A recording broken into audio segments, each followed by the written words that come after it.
Hi, how are you? I hope you are doing well. Oh my goodness, here in New Jersey, it finally got very cold, or not very cold, but it cooled off. We're having a high around 62 today. We woke up, it was in the 50s Fahrenheit. Sorry, Celsius people. Not sure exactly what those are. My name is Shannon, and you can find me on Ravelry and Instagram as Whiskey and Wool. On Instagram, there are 2 extra O's in the word wool because someone else had it with the normal spelling. Totally fine. Yeah, welcome to my channel where I talk about my knitting and spinning projects and, other stuff very occasionally. I am going to start today's episode the way I typically do, which is to talk about a gin or whiskey that I am sipping on. I've got to say, it is definitely whiskey weather. And I think tonight I'm going to have a whiskey drink for sure. But the tasting is a gin that I picked up in the last month, I would say. I have 2 new gins, one that I tasted last night, and I'm going to show you that clip now. If you're not interested in watching that and you want to get straight to the wool, I'm going to tell you where to skip to. It is around 10 minutes, and yeah, I just tell you about where it's made, the influences, and the tastes. That's it. Short and sweet. I'll see you soon. Hey there, how are you? I'm going to do a little gin chat. Today I'm tasting an Irish gin that I just happened to see, and I was like, oh, that's interesting. I really just enjoy seeing what else is out there. I have my old favorites too, of course. Of course I have my old favorites. Hendrix, of course, all of those. But yeah, the one I am tasting today is called Garnish Island Gin. And I believe Garnish, I'm like copying my Irish brother-in-law's accent. Family members have tasted this ahead of me, so that's why the bottle is a little bit down. They are, so this gin is made by, can you see it there? There you go. This gin is made by West Cork Distillers in Skibbereen, believe I'm saying that right, Ireland. The company is actually pretty interesting. It is fairly new.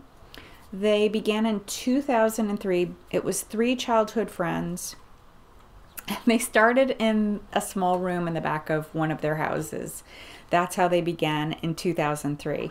And then they slowly grew and expanded and have, moved their operation a few times.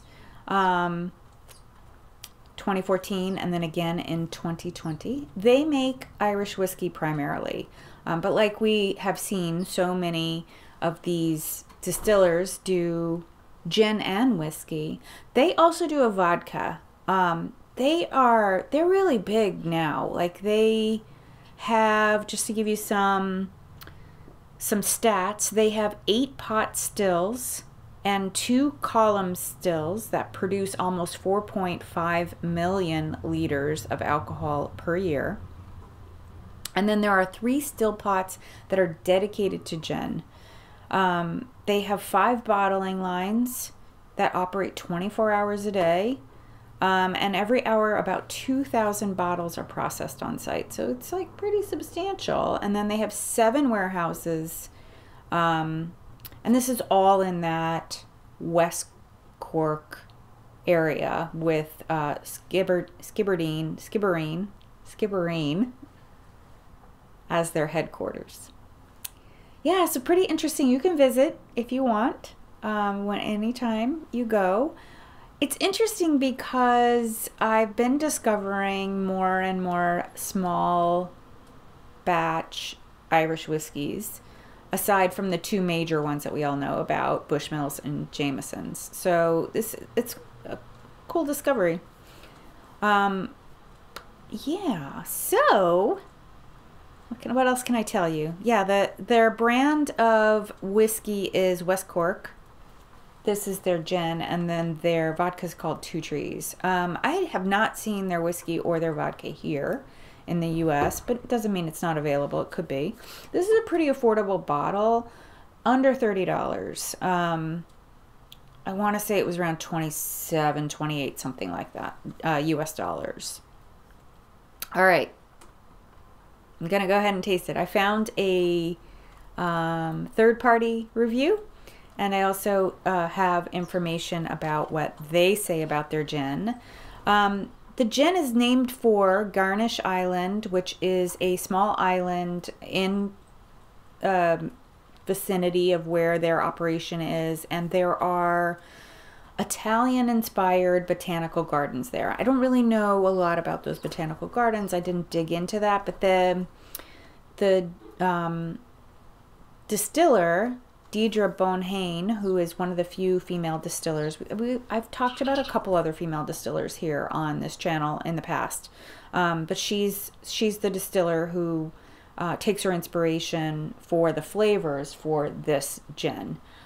It's not clear to me if she's responsible for the whiskey as well and the vodka, or if she does the whole operation, or if she only focuses on gin. I just wasn't able to find very much on the site about that on their site. So they call this a handcrafted small batch gin, and we're gonna see what it tastes like. So I have my wee dram, and it's perfectly clear. I've put a few drops of water. This is about an ounce of gin. Let's see what we see. Okay, right off the top, oh, it actually has sort of a soft, I think because it's been sitting a little bit and I put some water in it, it doesn't have that sharp alcohol burn that some alcohols can have. The alcohol percent is 46, which is pretty standard for a gin. 46%. Yeah, so I smell a lot of citrus, lime, I would say, probably maybe lemon. And there's some floral and some spice, which we would expect, garden inspired. So there's going to be these botanicals, of course, as there always is in gin.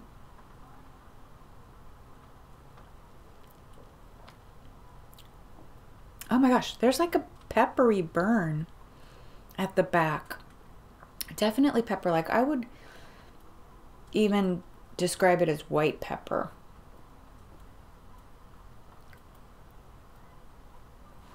Floral up front. I think it's hibiscus. I'm not a huge hibiscus. Like I'll give you an example. If tea has hibiscus in it, I'm not going to buy it because I don't like that sharp, tangy taste of hibiscus. But this is just a slight one up front, and then you get more botanical taste afterwards.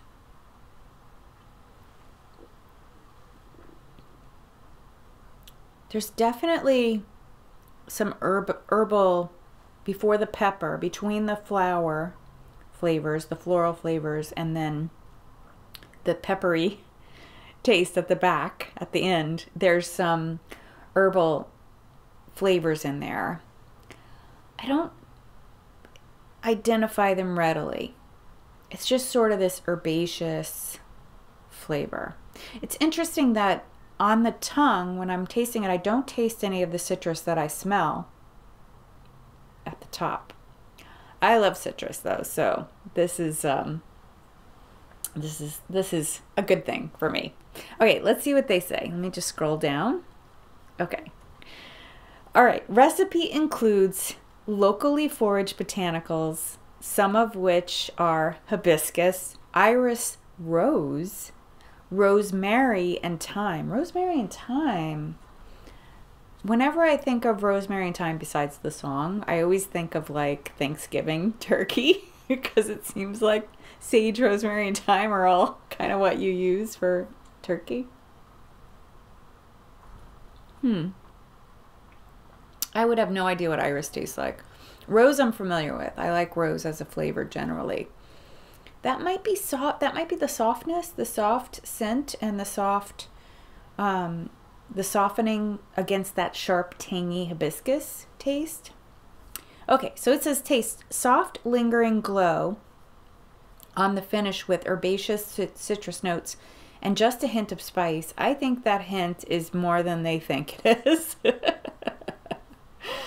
All right, let's see what our experts say. It says classic gin taste, light floral notes, hibiscus, iris, and rose. Also hints of dark chocolate and strawberry. Definitely didn't catch that. No one's really talking about the spice, or maybe just another one just to see if there's any other. Vibrant rosemary and hibiscus. Spicy juniper. Okay, so they're attributing the spice to juniper. Interesting. It really tastes peppery, but I could see the juniper might be the herbal. Sweet hint of rose floats in the background. Interesting dry gin, quite aromatic. Perfect for gin and tonic, garnished with rosemary. Highly recommend. Yeah, one of my favorite gins, someone else said. So I didn't really get into gin production. I've done that in previous episodes, but gin production is pretty quick. It could be from still to bottle. It could be under a week. It could be a couple days depending on the operation. So I think that's one of the, well, gin is a very popular drink or alcohol, particularly in the UK. It's gained popularity here. It was for me growing up, it was like sort of an old person's drink, and then vodka was the drink that everyone drank, and then there was this resurgence of handcrafted small batch alcohols, and gin kind of snuck its way in there.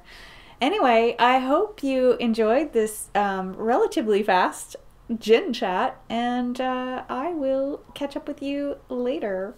Welcome back. So you may have noticed that I have two finished objects. One I'm wearing. I'm just wearing a tank top under it. This is the Lace and Fade Boxy. Mine is a no fade. Yeah, I was surprised how fast I was able to knit this, because I was kind of picking it up and putting it down. When I got to one of the lace bands, I would maybe like carve out an hour or two to just work on that, and then put it down. Strangely enough, like the stockinette section seemed to kind of drag a little more. It took me longer to complete, but I really, really love it. It is, I'm going to show you a picture of me in it. Not really styled, just how I look right now. I have yoga pants on. I actually think this is perfect for throwing over your clothes after a yoga workout or something like that, or just like, very comfy, loose knit. I will be wearing it to work though too, probably with like black corduroys or jeans, dark colored jeans, because it's really, really nice and it's gonna be so comfortable. This yarn, so let me tell you about the yarn. This yarn is so soft. It is so gorgeous. Let me pull out the tag. It is by Julie Asselin, and it's her Fino base, which she makes it in a few colors. Julie Asselin is a Canadian dyer. This Fino base is 75% merino, 15% cashmere, and 10% silk, hence all the softness. I had 3 full skeins, which I obviously did not use them all. I don't remember exactly how much is still left. I'm pretty sure my Ravelry page is updated, or it will be. after, when I'm doing editing, I'll also make sure that my Ravelry pages are updated for this project and that project, so you can see that how much yarn I used. I always tend to fall somewhere like near the middle of the size scale, so if that, you know, you can, your mileage may vary depending on whether you're a small size or a smaller size or larger size than I am. The mohair, also have a pretty decent amount left of that. The mohair is by Neighborhood Fiber Company, and it is the colorway Federal Hill. Traditional, to me anyway, mohair silk blend, 70-30 split on that. I mean, they're not a perfect match. I probably could have cooled down the gray a little bit, but I didn't want to go too cool. I know warmer tones tend to look better on me, so I was interested in that. Oh, I forgot to tell you the colorway name for Julie Asselin's yarn is Road to Rhinebeck. So would have made a nice Rhinebeck sweater if I was going for that purpose. It is yarn that I purchased in one of the satellite events of Rhinebeck in 2018. I am thrilled to get this yarn that's been in my stash for 4 years, knitted into a garment. I must admit that the quality of the yarn being so soft and drapey, it was a little challenging to figure out what type of sweater would work in it, but this pattern is ideal for these drapey yarns, because you want to get, when you have a sweater that has 20-25 inches of positive ease, you want to have a drapey yarn so that it's not stiff like this. A couple things about, I mean, the pattern's beautifully written, as are all of Joji Locatelli's patterns. I am making a second one, which I'm going to show you. I decided that one of the things I realized about this sweater and this style of sweater, I mean, I tend to do the round yoke sweaters or raglan, like more different sweater structures than this, but this like drapey, huge, oversized sweater for me, because my rib cage is so much smaller than my bust line, I would have benefited from remembering that there's a pretty big difference between this measurement here and this measurement here and the measurement under my bust, my rib cage, because I think for my body type, I could have done better with the fit. Like, it doesn't fit me. It looks a little too big, and I think it's because of having this like very large cup size for this size of my rib cage. And I know other people have that body type, so this is why I'm talking about it, to maybe help you if you are also thinking about this. So for my second one, I went down 2 sizes. And I'm going to make one that would fit as if I were like a C cup or B cup with my band size, my bra band size. I think that's going to work better. So I'm basically making, we'll see, you know, we'll see.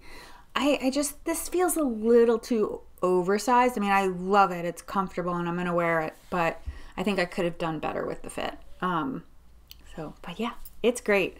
I'm excited. I'm making the second one for the Joji Locatelli fall knit along. So people are already done. Like, it started, that knit along, sorry, I have like hair on my face and it is really itching my nose. Hair or fuzz, I don't know. But I have an itchy nose right now. Gonna soldier on and hope it'll alleviate itself. Yeah, I'm shocked. People are already done, have posted finished objects a week ago, and many lace and fade. I understand there are about 500 lace and fade boxies in this knit along. But before I talk to you about my whips, let me talk to you about what Martha is wearing. Martha is wearing another finished object. This is another sweater that I think I could have done better on the fit, because this is a set-in sleeve.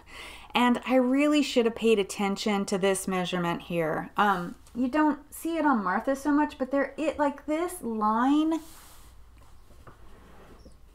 right here, it's off her body a little bit. So Martha is my mannequin, she's my size.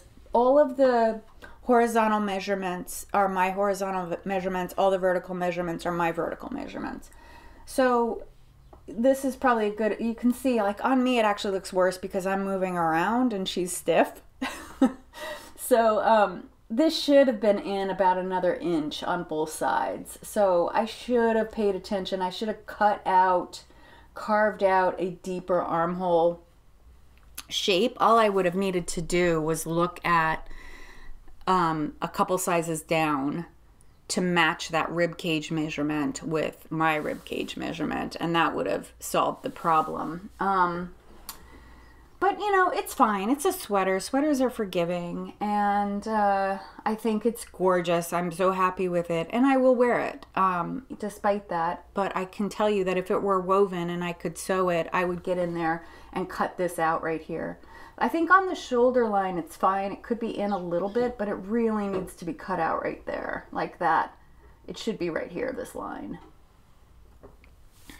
Oh well. Live and learn. I need to remember when I do these, and maybe this will be a good reminder when I do these set-in sleeve styles, or these styles that are different from the round yoke. The round yoke, I can just make the size that fits my bust and not worry about anything else, because in that shaping that happens up here, it's fine. It all works out on my body, but this not so much.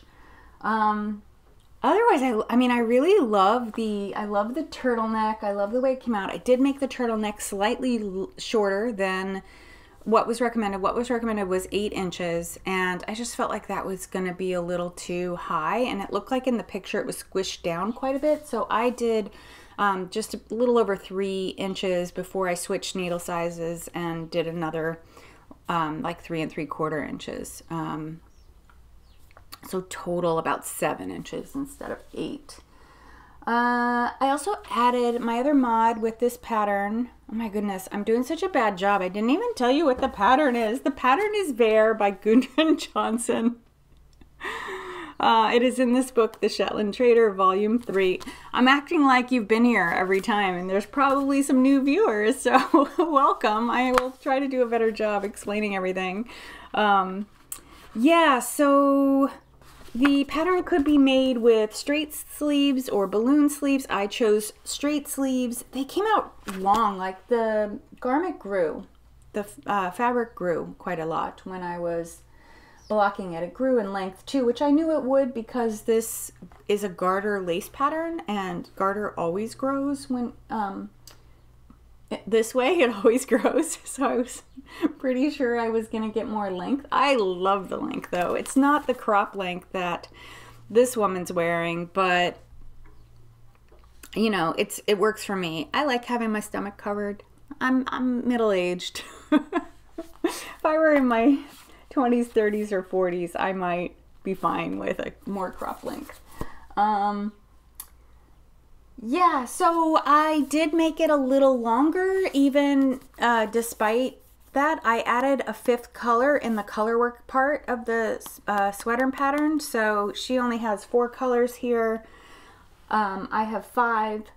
And then I just kind of mixed up the way I did the, she has a scheme for the color work across the top. I didn't follow that. I did my own thing, but I mean, I followed the color work chart. I just didn't follow the color scheme so that I could work in all 5 colors. The yarn, the gold, the gorgeous gold, is yarn that I spun from John Arbon Textiles fiber. He sells combed top. I've seen him at, I saw him at EYF, and also there I've actually bought all the fiber that I've bought from him online. So it's really reasonably priced. Like, I think the fiber for this entire sweater, a sweater's quantity, cost me around $20, and I think I paid a couple dollars for shipping. So it wasn't too bad. This was a few years ago, so prices may have gone up, but this is John Arbon's Viola base, which is a 100% Falkland merino. It's so soft. It's so amazing. I still have about half a skein, half of one. I made 3 skeins of fingering weight. I have half a skein left. So I used about 2.5 skeins. That's pretty on par for me with a fingering weight sweater. 2.5 skeins to a little under 3 skeins is always where I land with with fingering weight sweaters. I'm surprised I use that much because there is so much color work in here where I'm bringing in other yarns and stuff. The other yarns, I'm going to go through them quickly, but you can find the details down in the description box or linked in show notes on Ravelry if you are so inclined. But the dark burgundy and the blue are from Loop Fiber Studio, 100% merino. The turquoise is the only yarn that's recommended. It's a Jameson Spindrift in the colorway Dewdrop. The bright pink is Sari by La Bien Aimée. It's her cashmere merino base. And then the light pink is from a dyer who no longer dyes. I do think the bright pink bled and made my light pink darker, because I don't remember it being that dark. I could verify it by digging out the original skein, but I don't want to do that. I don't really care. I like it. It's fine. It looks a little brighter to me, but very marginally. I don't even think you can tell on screen. On screen it looks much paler. So that is the Vair sweater, my 2 finished objects. I was super impressed that I was able to finish both of them. Not only that, I have some new Castons. Are you ready for whips? I'm going to update you on continuing whips first. I didn't make a lot of progress on my Alpine Glow, surprise, surprise. I really wanted to finish these 2 sweaters. I really wanted to finish this one in particular and get this one off the needle so I could start my new one. But I did do a little bit of progress on this. I think I maybe knit one more stripey section, but maybe you're new and this is the first time you're seeing it, or maybe you didn't make it through my last episode, and here you go. Yeah, so this is Alpine Glow by Andrea Mowry. I did not choose to do texture for the texture section. That's here. You're meant to use a high contrast collar and cuff color, and then you knit in down a bit. In the back you can see even more because of the short rows. And then this zigzag, this like Charlie Brown zigzag here, is meant to be like she used a cashmere lace that was unavailable when the pattern first came out, and has since become available in limited quantities. But I just decided, because I was going to be using this fairly busy contrast color and cuff, that I would skip the texture and go right into the spin cycle yarn. So from here down in the pattern is designed from these lines down to be a spin cycle yarn dyed in the wool. It's all fingering weight. And yeah, so I started with the spin cycle right after the contrast. And there's plenty of yarn for my size. I bought 2 balls of it, and well, this was actually trying to use up stash.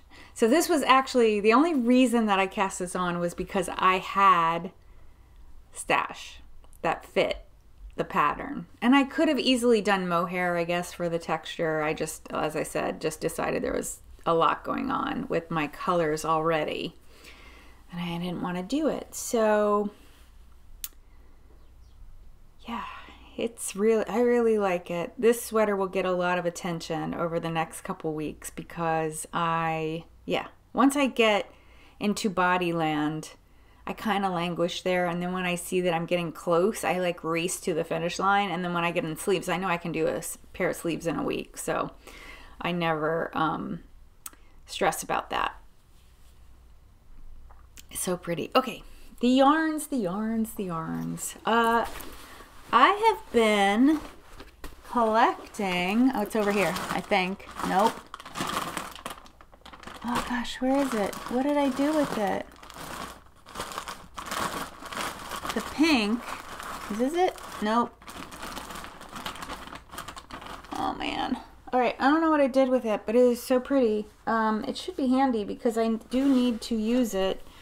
The pink, the beautiful red-orange pink, is L'Abiname Calcifer, and as I was going to say, I've been collecting her Miyazaki colors. She releases anywhere from 2 to 4 Miyazaki colors a year, so I've been collecting them over the past few years and never really knowing what I'm going to do with it. Just, they're so pretty. I just want to have at least one skein in my stash. They go together, the ones that I have. They kind of go together, with this one being a bit of an outlier. So I did not feel bad about using it in this sweater. And there's going to be enough left for me to use some of it in something going down the road. So this is the colorway called Calcifer, based on a character. I'll put on screen his picture, a flame-based character. And you'll see immediately why she dyed the yarn these colors. The body color, the main color, is by Rama, and it is their Fino PT2 line in the color number 4124. It's kind of a nice blue, like deep toned blue. Kind of reminds me of jeans, blue jean color. And my spin cycle is exclusive to the Mermaid's Pearl. Maybe this unused skein will be easiest for you to see. This is what I have left of what I'm knitting with now. And it's the colorway called Siren Song. So Mermaid's Pearl is a yarn shop in, I think she's in Providence, Rhode Island. I know she's in Rhode Island. And I know she lives by the water because I sometimes see on her Instagram water shots. But this particular spin cycle yarn, I really love how it does this like sunset shades. So it's like going from gold to turquoise to reds and oranges, and then back to golds to turquoise. It's just so great. And I think it goes really well with the Calcifer color. So you can kind of see why I didn't really want to bring another color in for my texture. Yeah. The only other thing I did modify, in case you're thinking of casting on or you've cast on and you're like, why do I have my neckband already?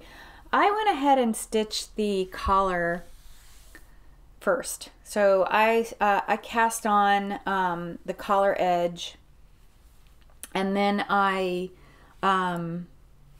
knit double, whatever she recommended. And then I went back and whip stitched it down. So you could see my whip stitches there. I did that because I just didn't want to fool with going back and doing the neckband. I just didn't want to fool with picking up stitches. I don't really like that. It's tedious to like try to match row by row, in my opinion. Anyway. To each his own, right? That's why we knit. Okay. My other whip that will be familiar, 2 other whips actually, that will be familiar. I have made significant progress on my Drea Renee everyday sock that I am working on. I have one done, so a half finished object, and I have cast on the second sock. I am about halfway up the foot. This is a pattern that is designed for fingering weight. I have re-engineered it to knit DK weight because I prefer thick socks. And like one of the things that bothers me about hand knit fingering weight is that they're a little too thin. But that's just a personal preference. I know a lot of people like thin socks. So what I am doing now, though, is I am making, for the 5 adult children in my life, I am making socks for them. So this is for one of my sons, and this is the 3rd pair that I've done this way. Actually, I lied. It's the 5th pair that I've done that I've re-engineered. I've made 3 pairs for men's size shoe size 10, 1 for shoe size 13, and this is for shoe size 8.5, men's 8.5. After this, I'm going to be making for my 2 of my son's partners, and they both wear women's size 8, as do I. So I'm getting a pair, and they're each getting a pair. So that'll be coming up, something for you to look forward to. This yarn is from Ching Fiber. Do I have the tag? It is called Pika, based on the anime character Pikachu. So it's gold with, there's her label, classic DK. It's a merino nylon. Yeah, so it's gold with black and red speckles. My son is all 3 of them played Pokemon and still talk about it. This particular son was pretty obsessive. So I know he's probably not playing it now. He's 30. So, but still, nostalgia. Nostalgia is strong in my sons. So, I had another, yes. I've made a little progress on my Rota sleeveless tank. Sleeveless top, I think actually is the title. When I showed you last time, I had the back, I was working on the back, so I have now done some work on the front. It's not yet joined. I realized right before I started to record that I stopped knitting the back and moved to the front too soon. I'm about 8 rows away from actually having the back done. So right now they're the same length, and it was like I was knitting the front, and I was like, why is it telling me to do 8 more rows? It matches the back. And then I went and did some backtracking and was like, oh, right. Okay, yeah, I see that. I messed up on the back. Yeah, because it does look a little short for me. Like, I don't think, yeah, you can see right there. I think, right? Can you see here? It really needs to grow another about inch for it to fit. So yeah, I have a little more work to do, but this is fun. This is a really fun pattern. It's going to be done in no time. It is a concentration pattern. I mean, the pattern, I can see it in the distance over in my living room, and it is not an easy repeat to remember. Every row, she has written it so that, I mean, the front, like, every single row there are instructions. So when a pattern's written that way, it can be kind of exhausting because you continually look at the pattern to see what you're supposed to do this row, instead of like getting the repeat and then just being told this is your repeat, your row repeat, just keep repeating these rows, but do this, and that. So the pattern's quite lengthy, and there's a lot to do. But I think once I join the body, the front and back, it will be a little easier, because I think then that there will be an established repeat that I can just cruise along with. I think it's around, if I had to guess, I would say it's around an 8 row. Yeah, I think it's more than 8. It is a 12 row repeat, the pattern. But the stitch pattern. But yeah, I really love it. You know what I noticed today? This on the reverse side, it looks like crochet, doesn't it? It looks like a granny square stitch. But it's actually kind of it's a mini cable. Sorry, the needle just hit the microphone. Hope that wasn't too annoying. Yeah, it's a mini cable. Can you see it? Is it showing up? Yeah, you're doing a little cable every few stitches all the way across. And yeah, some yarn overs to create some holes. So This will be really, really cozy. The yarn is some more of my handspun, also from John Arbon. This is a, it was a anniversary special, sales special. It is a blend of Exmoor Blueface and a couple others that I don't recall. I'm going to pop it on screen right now, and it'll be down in the description box as well. It's like kind of a rustic feel. It's not as beautifully soft as this Falkland. It is a little more rustic, a little more, I think it's going to be perfect for a vest, and I love it in this pattern. This pattern was actually written for it to be a summer top, and I think the yarn, recommended yarn, oh, the designer, if I didn't say, is Irene Lynn. I probably put it on screen.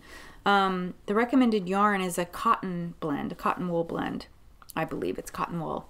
It's definitely cotton, a cotton blend. So yeah, it was meant to be as a, you know, just a top to wear in the summer, and you can imagine it would be like very airy. And I believe it's designed for a DK weight. I think this ended up being DK, this wool. So I have, according to the pattern, I have just enough. It's around a 600-700 yards. I have 700 yards of this wool, so we'll see how much I actually use. It doesn't seem like I'm going to use it all. Okay, new Castons. Are we doing on time? Good, perfect. Okay, I have a few new Castons. I'm going to show you the most exciting one first. I actually busted out my one of my Halloween bags. This is a new cast on that is nearly done, and you'll see why in a minute. I cast on a new sweater for Julie, my granddaughter, and this is the Acre Sweater by Petite Knits, which I feel like everyone has made by now. She has, when I was looking through her sweaters, she has like 6 or 8 different projects that have acre in the name. So there's a cardigan, a men's one, a woman's one, a baby. This is like baby sizes. So I'm making the size 2-3 because she's 2, and it should fit her this year and next year. It should be a little big on her this year, and maybe fit her more ideally next year. Maybe she may even get a 3rd year out of it if it's not too worn out by then. This is the new, I showed this last episode. This is the Ching Fiber new color, one of her new colors, called Flying Saucer. And it's like a bright rainbow variegated yarn. I am alternating skeins because I thought it looked to me, to my eye, one of the skeins was slightly paler than the other. So I'm gonna try, I'm almost to the rib, and if I can manage to save some of the bright yarn for, because this is the difference, it's a little bit smaller. If I can manage to save some of this for the sleeves, I think that would be good. Because the reason why they're so different is because I didn't start alternating skeins until I was done with the textured yoke. So I think with the alternating, you don't really even see. I mean, this does look slightly brighter, but it's kind of, you know, maybe you're not sure because of the texture. So it kind of really works out. I think I'm less than an inch away from doing the rib, if I recall right. So this was just like a couple hours of knitting. It felt like it flew. I mean, I'm sure it was more than 2 hours of knitting, but it really felt like it just flew by. Yeah, and it's so cute. And Julie approved it. We FaceTime every week, and I was showing her, and I was like, what do you think? She really was very interested in the ball of yarn when I held it up to the screen, and she was just like, oh, I like it. So yeah, I think it'll be good. It'll be a nice sweater for her. Her birthday's coming up, so she turns 2 next month, and actually in just about 2 weeks, so 3 weeks. So I'll have this done for then. So you should see this in the next episode because I will be filming an episode before I go. So I'll save it to show you. Acre. I finally cast on an Acre sweater. It is by, if I didn't say, by Petite Knit. The woman's name, she's Danish. I'm sure I'll butcher it. I think it's Meta. I think it's Meta. But you can find her everywhere as Petite Knit.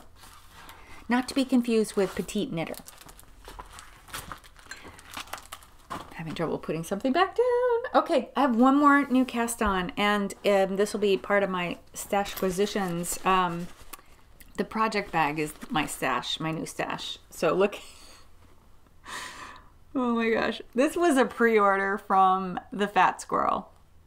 I just love her so much. But yeah, so I pre-ordered this a month ago and it came probably about 2 weeks ago.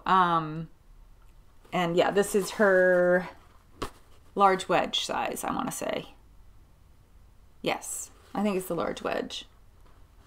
Not her sweater. Sweater size would be a little bigger, I think, or Erin's sweater size, I think.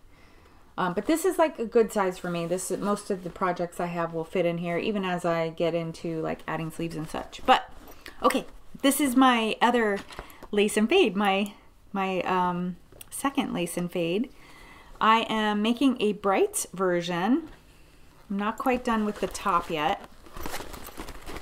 Oh, let me put this down. So yeah, let me show you. Oh, I see what I'm doing. Okay, I'm on the second side of the front, so I haven't joined the body. So let me show you the back, because that will give you the best view.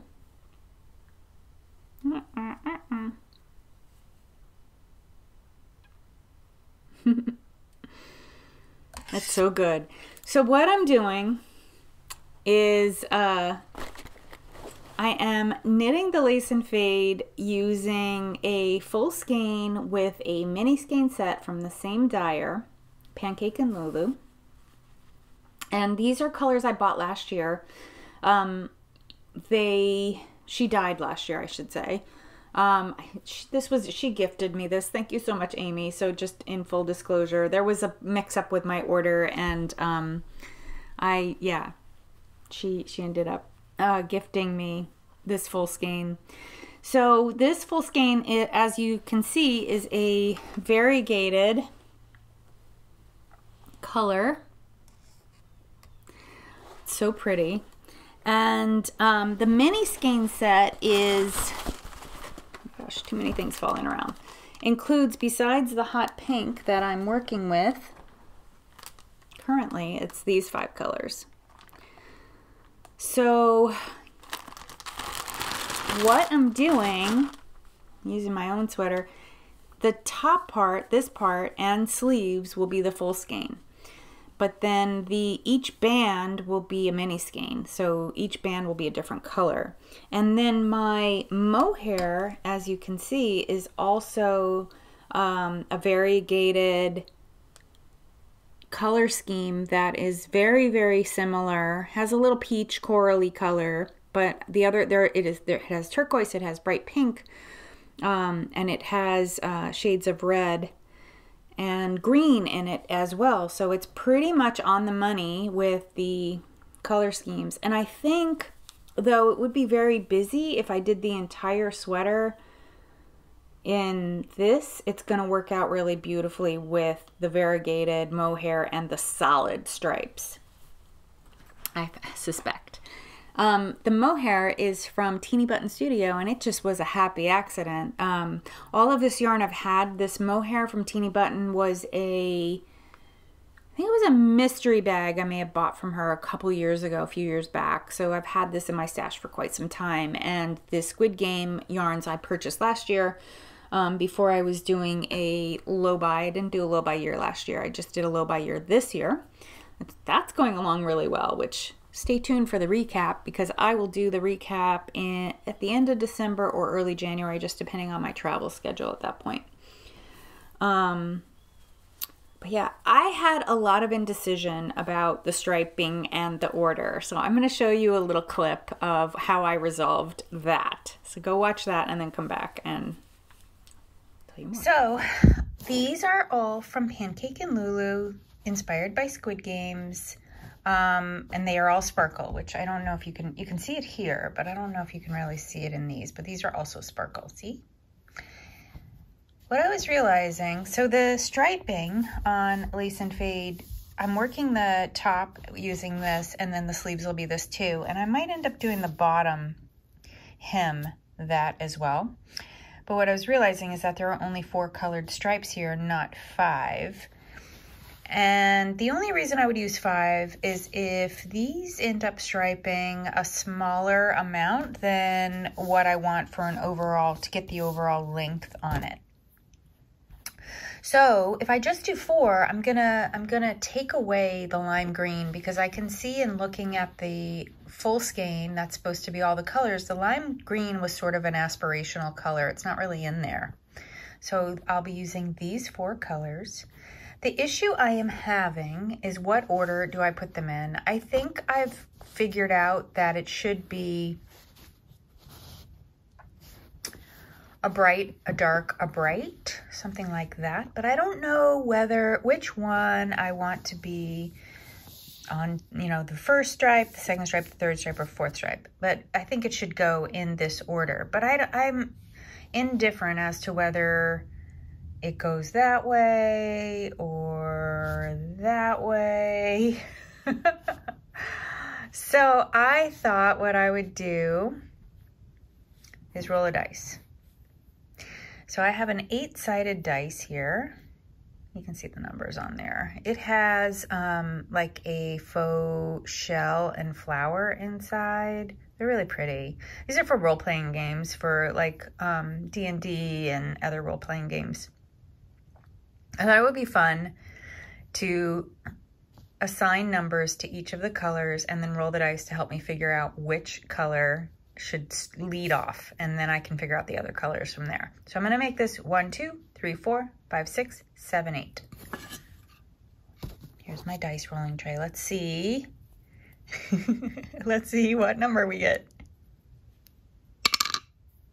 3. I'm leading off with pink. Cool. Now we know. I should have a garment to show you with pink as the lead. So that's how I ended up with the pink. I rolled the dice to figure it out. I thought it would be like kind of a fun homage to my children who love dice role-playing games. Funny enough, when it landed on pink and I turned the camera off, I was like, I don't know. Do I really want bright pink up by my face? I don't know if I want to do that. So I rolled again. I decided to do best out of 3. I rolled again, got an 8, and then rolled again and got another 3. So I was like 2 3s and an 8, meant to be. Just gonna go with it. So yeah, that's how I ended up with the pink there. And then I'm just gonna go in order. The next color will be a dark green, then it'll be the turquoise, and it'll be red. And I do not think I'm using the lime green. It's really gonna boil down to how many rows of the solid that I can do with the mini, because with this I wasn't limited, and I was able to get, I basically did a little over 20, I think I did 22 rows, 20 or 22 rows for each solid section. So I'm gonna just see how many rows I can manage to get with a mini skein. Yeah, so I am on the front.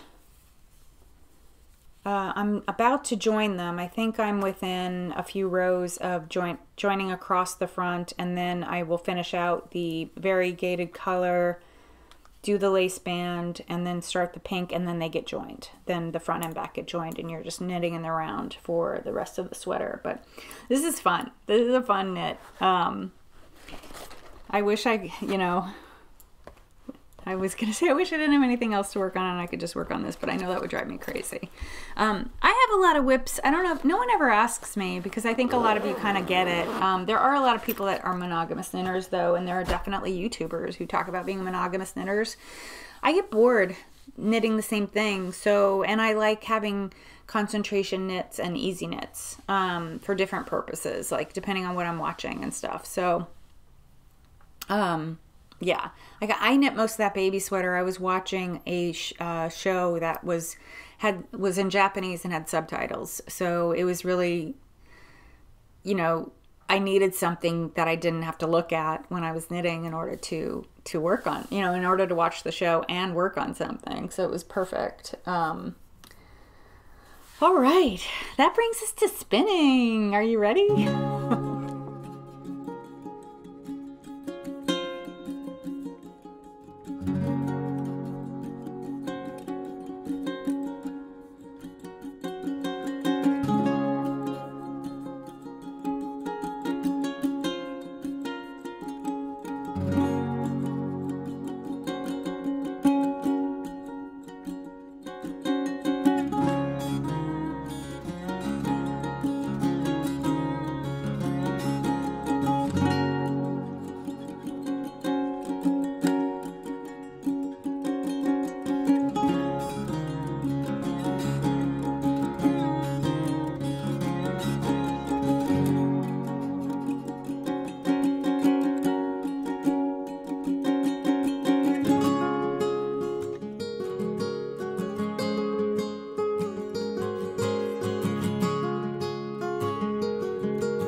Okay, spinning.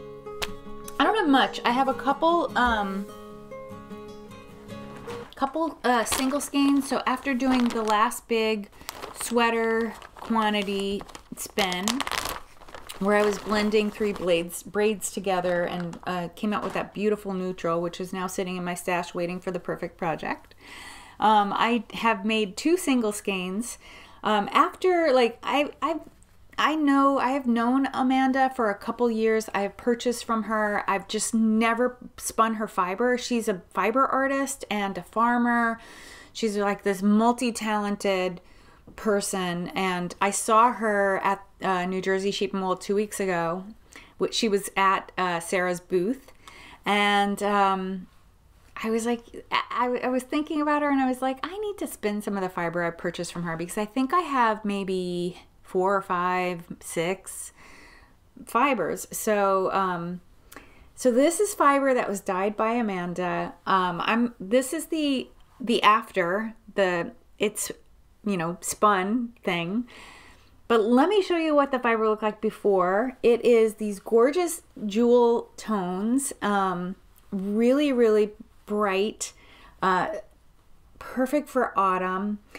And I figured I would just spin it into a fractal 3-ply, which will give me the effect of what Spin Cycles Dream State yarns do. So this ended up being a DK weight yarn, and it should color change the same way that Dream State's Spin Cycles yarns color change throughout as you knit them.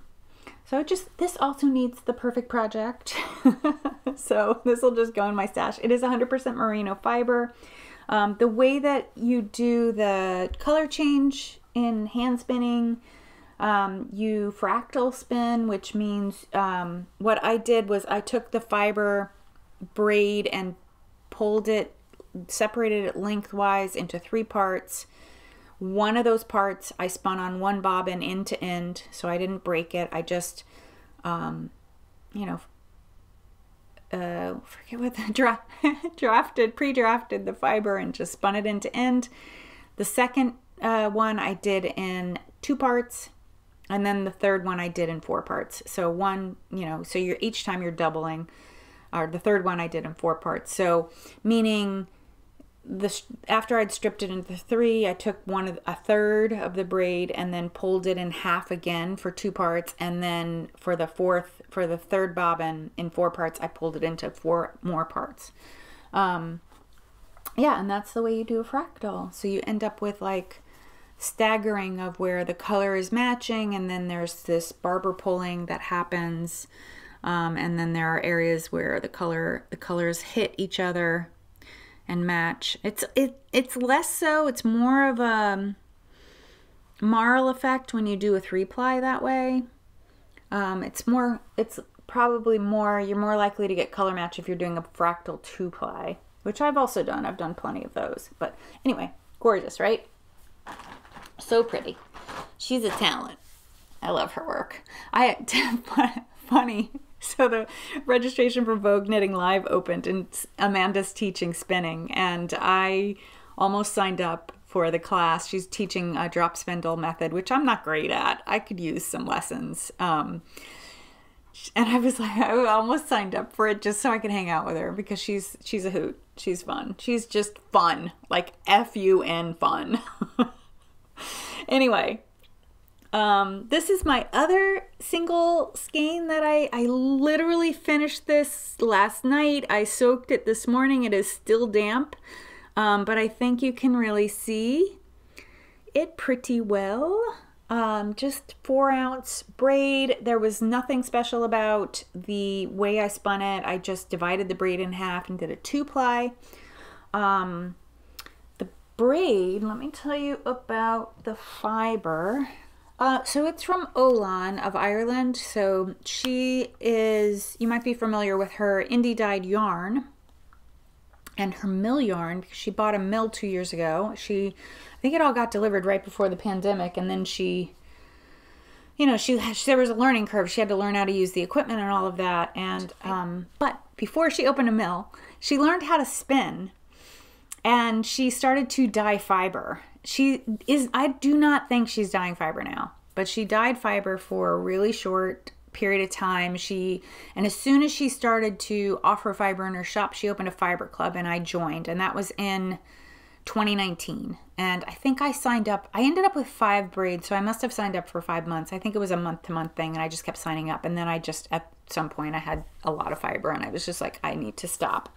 And I got some really interesting blends. This is the second one I have spun. The first one I spun quite a while ago, and I barber pulled it with a solid. But they are all the braids that she sent, or that were in the club, were these kind of, she called them luxury blends. So this is like kind of a luxury blend. It has it is, I was looking for the tag so I could remember what's in it. I believe it's merino, camel, lots of sparkle, and sea cell. I know one of the ones I have has linen in it, another one. But yeah, it was pretty interesting. I mean, she didn't share the percentages of what's in it, like what each, the fibers were listed, but not the percentages. It seemed to me that there was quite a lot of the sea cell and a ton of sparkle. I guesstimated that there was about 5%, but then when I started spinning, I was like, oh no, this is way more than 5% sparkle. But it is really, really pretty. It totally reminds me of like the Southwest, because it's like peach and coral and these soft greens and kind of like a earth tone rainbow, if that makes sense. So I don't know until it dries. I won't know the yardage, and yes, I don't know what I have. I believe it turned out to be fingering weight, which surprises me because while I was spinning it, it felt a little thicker in my fingers. But I think I ended up with fingering weight. It has a lot of drape. Usually my skeins, when anyone spins, depending on the wool, so a lot of, like the Pullworth I spun more recently, it has a lot of bounce when you get it wet, so it springs right back. Like as soon as you get it wet, it shrinks and poofs. I did not get that with this. This is really long. I could see it when it was hanging on the doorknob. I was like, wow, it's really, really not shrunk too much. So that means that its elasticity is going to be a little bit less than like 100% merino might be, or other blends or breeds rather that do have a lot of bounce and spring to them. Yeah, that was fun. And I started another spin, and that was what you saw in the clip of me spinning. I did sign up for Vogue, so I hope if you signed up for Vogue, let me know. I will be around. I am planning to go Friday for the marketplace, and I'm staying over in the city, even though I live quite close, because I signed up for a 9 a.m. class, and I didn't want to deal with coming home late at night and then getting back up early again and heading in. So I figured, let me just treat myself and stay over. So I'm really excited about that. I've never done that before. Never stayed over before, because it's always just been, you know, I always stayed with my son, who now lives in Portland. My other two sons live in the city too, but they're a little farther out. They're the distance from their house to their house, they live separately, but each of them to Manhattan is about the same distance as where I am from Manhattan. So it really wouldn't help to go where my older son lived, just about 20 blocks from the Marriott. So it was pretty convenient to go. Anyway, speaking of him, my son that lives in Portland, his birthday's in November. He's the one with the baby, with the 2-year-old. So I bought some yarn to make him an Acre sweater too. Because after I whipped on through that baby sweater, I was like, oh my God, I should make an adult size. Maybe I'll make one for my son. So I purchased this sweater's quantity. Let me show you a skein. Oh, so gorgeous. This is natural undyed gray yarn from Stonewool, which is a Maine company. Their company headquarters is 10-15 minutes from Portland. It's just outside of Portland, Maine. I was laughing at myself, like buying yarn, having it shipped to me, and then I'm gonna be like traveling with the sweater, the finished sweater. But yeah, this is beautiful. They have a bunch of different lines. This is their American Romney Merino. It's a DK weight, which was what the pattern calls for. And yeah, so I bought the Acre sweater, my boyfriend's size. And I was looking at it just now when I was telling you the name of the designer. That was released in 2017, so no wonder thousands of people have made it. But yeah, I just thought it would make I really wanted a round yoke, just because I like the way that looks on men. I like that round yoke, and I thought it would be nice to make a cozy sweater that would be sophisticated enough for him to wear to work, to the office, on those cold, wintry days. Yeah, up in Maine. So yeah, I'm excited to cast this on. I'll probably have this cast on next time. I just want to get a couple things off the needles before I start that, and it should go pretty fast because it's a lot of stockinette and it's TK. So hopefully I'll buzz on through that. I have one other stash position. I think I mentioned I subscribed to Pom Pom this year, so my latest edition came. It actually came right around my last episode, but like after I filmed, but before I edited. I haven't had a chance to really look at it, but I love this sweater. It's really pretty. I mean, they've gotten better and better, I think, in the production of their designs and such. So yeah, I'm sure there's going to be some beautiful, beautiful things to... Oh, cookie recipe. What's not to like? Biscuits. Yeah, so looking forward to making some time to look at that as my school kind of gets into a rhythm. My classroom and job responsibilities. Sorry, I'm looking all over trying to just make sure that I showed you everything, because I think I did. I showed you the fat squirrel and yada yada yada. Okay. Thank you for all your comments last time on my last video. There were a few about my new segment, my new-ish segment, and I've gotten a couple more responses on the survey.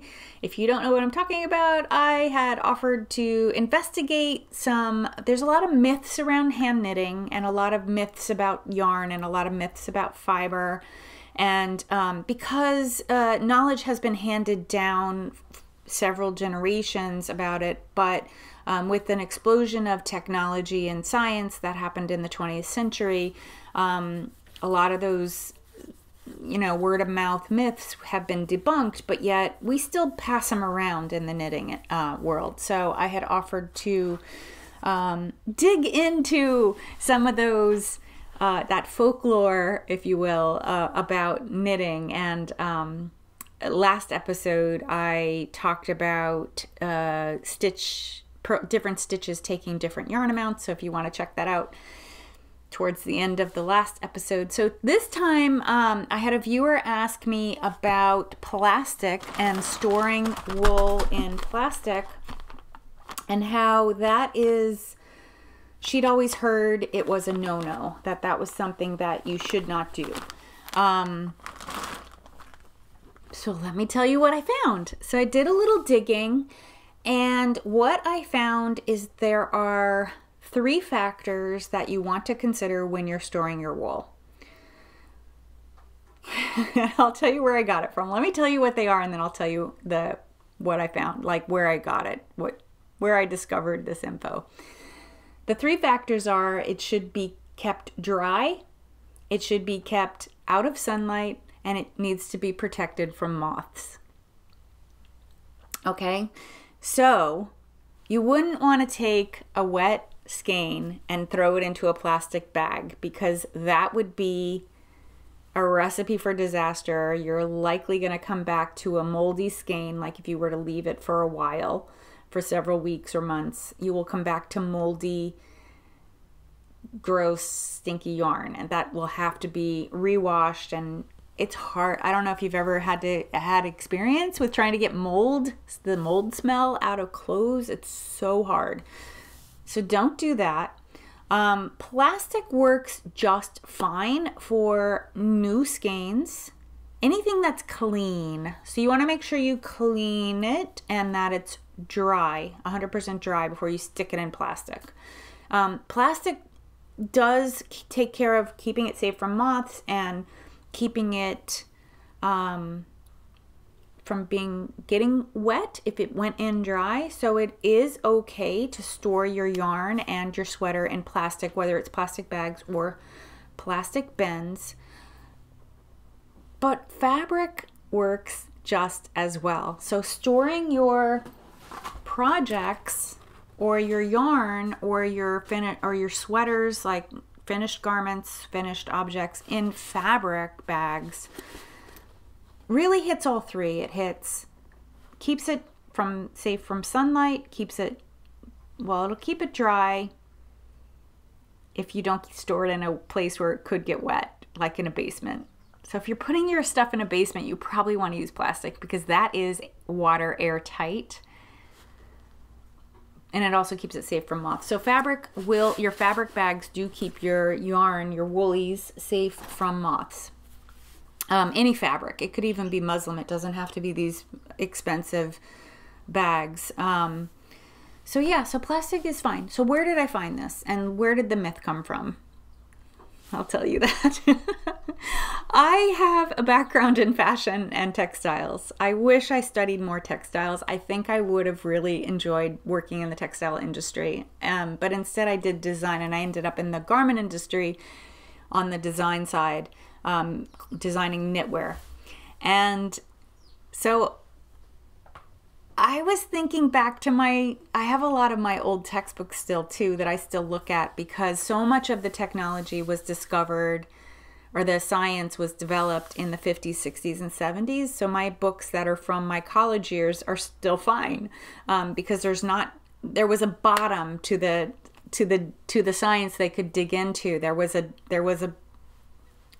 set point, it wasn't like there weren't continually evolving circumstances that would change the science.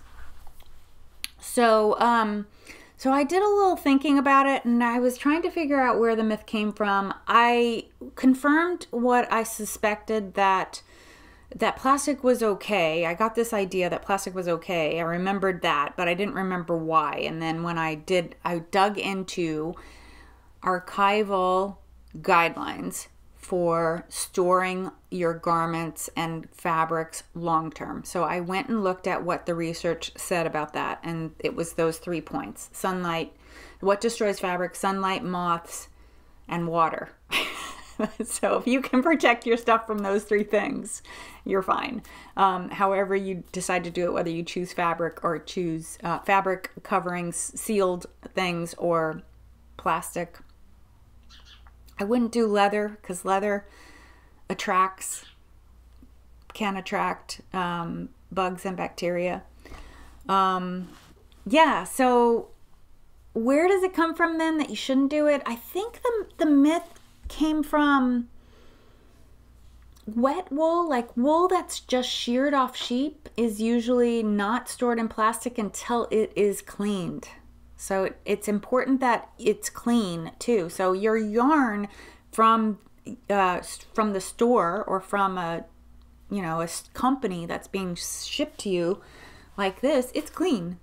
In fact, I can smell when I open the package, I can smell the spinning oils in this. So I have a feeling this is going to bloom really beautifully. But aside from the spinning oils, this is clean. This is clean wool. I can put this right in a plastic bag and it could stay there for years and it would be fine. I'll open it up and it'll just be like it is right now. So yeah, you want to make sure new sheared wool is dirty because the animal's been in the fields and doing, what animals do. So that probably should not be put in plastic. I don't think they put it in plastic. I think it's usually stored in fabric, and that's why that might be where it came from. If you look online though too, you might see companies trying to sell you storage for your clothes and wool storage things, and it might have all kinds of information that's contradictory to what I just said. That is because they're trying to sell you a product. So just be aware of that. They are trying to sell you something. So they're going to tell you, they're going to lie so that you buy it. You buy their product. That's part of their sales pitch. I mean, that to bend the truth, right? Or to play into those myths. So just be aware of that. Yeah, and I'm happy to engage on this further in the comments if people have questions. I think I did okay though. I have stored almost all my yarn in plastic bags or plastic bins, and all my finished sweaters are all in plastic bins because I have dealt with moths and I had it up to here. And plastic is cheap. It's the impact on our planet is awful, but it's cheap. And in hindsight, like had I realized that I probably would have been that moths don't eat into cotton bags or linen or any sort of veggie matter or that type of bags, I probably would have done fabric instead. And maybe over time I'll phase out plastic. But what would be horrible for the environment right now would be if I took all of the plastic bags that I have and threw them away. That would be bad. So yeah, so there you go. That's the science behind the myth. And yeah, I'll continue to answer and add this segment at the end of each episode if you have questions or you're interested in things. I imagine there's going to be weeks where there aren't any questions. So yeah, keep it coming, or no, don't if you don't have any questions at all. All right. I hope you're good. I hope you're well. Thank you for spending time with me today. And I do love reading your comments about whatever you want to talk about down below. And yeah, I will see you again soon. Bye.